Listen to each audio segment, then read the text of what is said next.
Emeka, my guy, how far? You are a useless brother and a betrayer. I don't want an explanation. I want my money back. Emeka, I am sorry. Sorry, kill you there. I will remove your teeth too. Chidi thinks I am joking with him.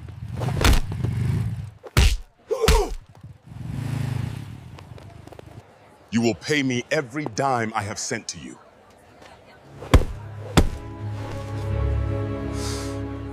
Emeka sent his brother 4 million naira over 3 years. Every kubu scraped from night shifts, skipped meals, and borrowed hoop. He never asked for a receipt. He trusted blood. But blood, they say, can also poison you slowly and smile while doing it. The day Emeka found out the truth, he did not shout, he did not cry. He simply picked up his phone and made one quiet call that changed everything. The first thing you need to know about Emeka Okafor is that he was not a rich man. He was a careful man. And in Nigeria, those two things are very different. He grew up in Onitsha, the second of 5 children, in a house where the zinc roof sang loudly every time rain fell. His father, Pa Okafor, was a bus conductor who smelled of engine oil and groundnut soup, a man who laughed with his whole chest but could not always feed his family with that same chest. His mother, Mama Nguzi, sold akara by the roadside every morning from 5 o'clock, her hands always dusted with bean flour, her wrapper always tied with a dignity that poverty could not touch. Emeka watched these two people and made a silent promise to himself before he was even 12 years old. He would not live like this, not because he was ashamed of his parents, he loved them fiercely, but because he had seen the worry behind their eyes, the whispered arguments at night about school fees, the way his mother's smile changed shape when money was scarce. He did not want that for himself, and he did not want it for anyone he loved. He passed his WAEC on the first attempt.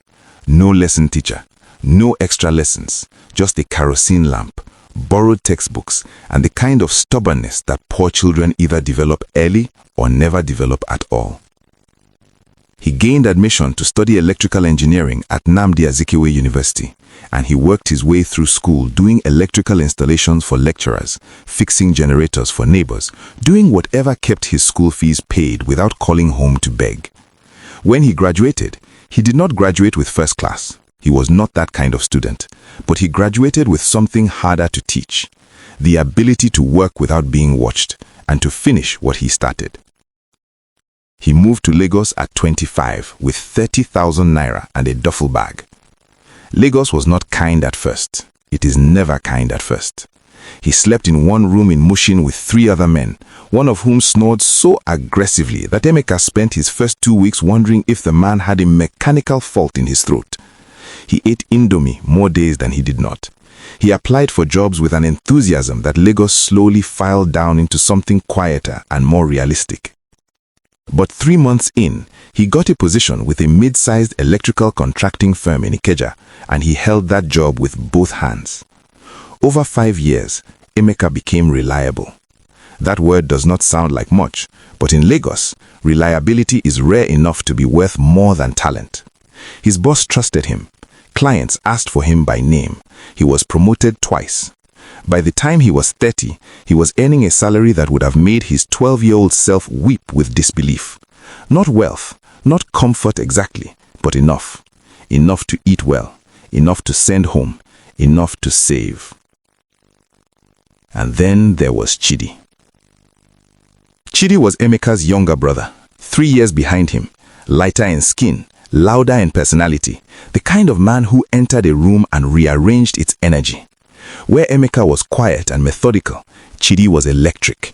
He could talk to anyone. He made friends in minutes. He had ideas the way other men had opinions, constantly, confidently, and with a certainty that made you believe even when you should have doubted. Growing up, Chidi had been the one neighbors smiled at first, the one teachers predicted great things for, the charming one, the one people called sharp. Emeka had always been proud of him, the way older siblings can be proud, even when, especially when, they are also working twice as hard in the background. Chidi had come to Lagos 2 years after Emeka, but his experience was different. While Emeka had arrived with discipline, Chidi arrived with appetite. Lagos fed that appetite in ways that did not always end well. He had tried 3 businesses in 4 years. A phone accessory shop that closed after a supplier disappeared with his stock, a transport hustle that ended when the boss developed problems that cost more to fix than the boss was worth, and a fashion distribution idea that never properly started because, as Chidi explained it, the market was not ready. Emeka had listened to each explanation with patience, helped where he could, and said nothing harsh. He believed in his brother. He believed that some people needed more attempts than others, and that the attempt itself was worth something. He called Emeka in 2019 with a new idea. Emeka was ready to listen. They spoke on a Saturday evening, Emeka sitting on the small balcony of the 1-bedroom flat he had managed to rent in Ejigbo, watching the street below.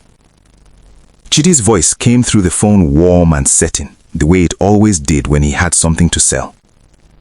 "Brother, I have found something solid this time.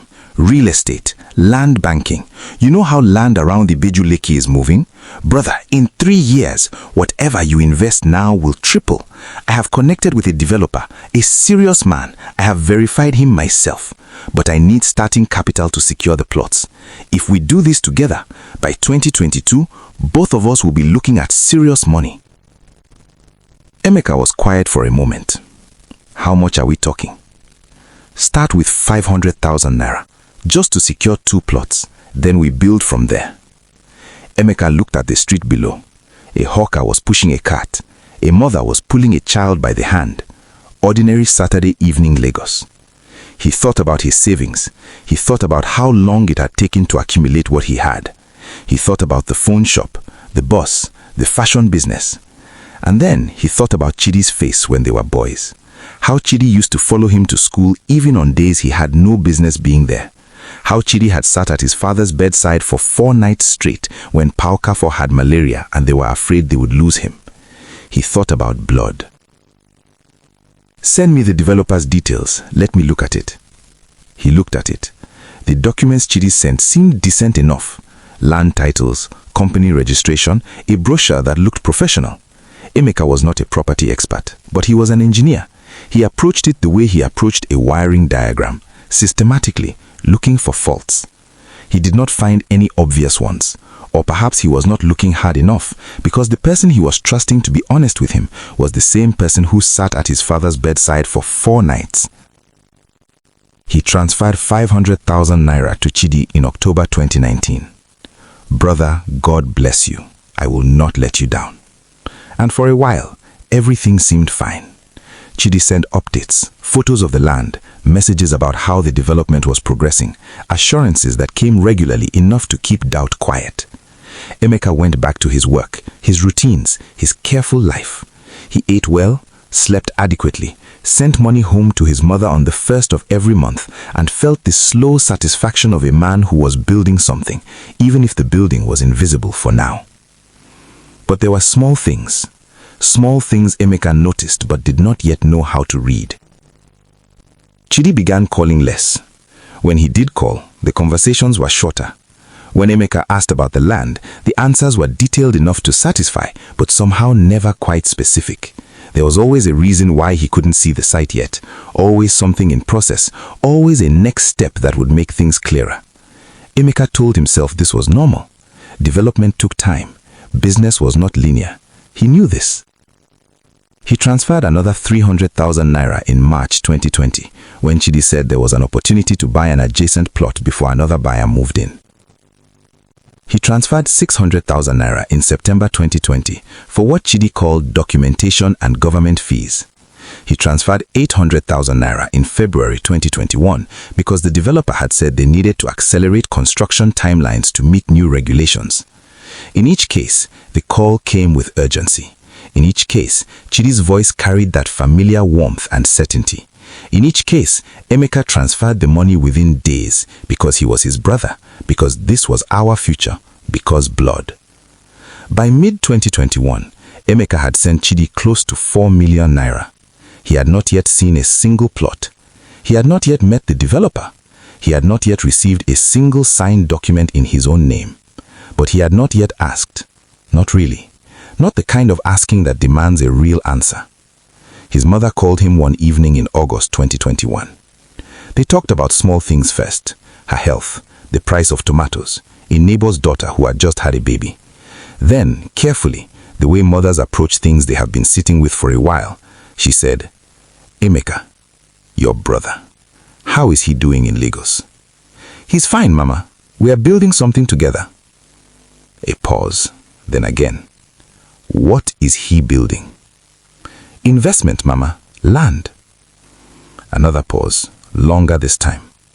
And then his mother said something that she immediately softened with a laugh, as if it was not serious, as if it was just passing talk.